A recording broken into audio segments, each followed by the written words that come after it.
বন্ধুরা, তোমাদের একটি আশ্চর্যজনক গাছ দেখাচ্ছি। এই গাছটা দেখো, এইটা হচ্ছে একটা গাছের বাগান, ছোট ছোট গাছ এইটা ভর্তি। এই এইটা বিশেষ করে গ্রাম অঞ্চলে অনেকেই এই গাছটাকে চেনো। গ্রাম অঞ্চলে এই গাছটাকে অনেকেই চেনো, শহর অঞ্চলে অনেকে এই গাছটার সাথে পরিচিত না। এই জন্য আমি এই ভিডিওটা দেখাচ্ছি। দেখো, এই ভিডিওটা দেখে তোমরা সাবস্ক্রাইব করে শেয়ার ও লাইক করে দিও। দেখো, এই গাছটার নাম হচ্ছে লজ্জাপতি। এর পাতাকে টাচ করলেই এই লজ্জায় নুইয়ে পড়ে, পাতা জুবে একদম মাটিতে নুইয়ে পড়বে, কাণ্ড সমেত পাতা নুইয়ে পড়বে, এই জন্য এর নাম লজ্জাপতি। এর ওষুধি গুণ অনেক, এর ওষুধি গুণ অনেক।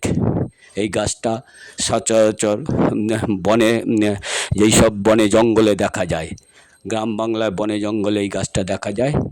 এই গাছটা লজ্জাপতি গাছ, একে টাচ করা মাত্রই লজ্জায় নুয়ে যাবে, এই জন্য এই গাছের নাম লজ্জাপতি।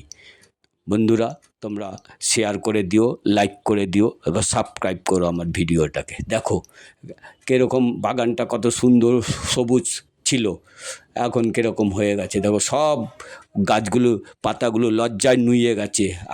আগে কীরকম ছিল, সবুজ একদম। এই দেখো ওই পাশটা এখনও রয়েছে সবুজ একদম। দেখো আগে সবুজ ছিল, যেই টাচ করেছি, আমি একটা লাঠি দিয়ে দেখাচ্ছি, যেই টাচ করেছি সব পাতাগুলো দেখো লজ্জায় নুইয়ে গেছে। এই জন্য এর নাম লজ্জাপতি। দেখো এই পাতাগুলো কত সবুজ, এই দিকে দেখাচ্ছে সবুজ। ভালো লাগলে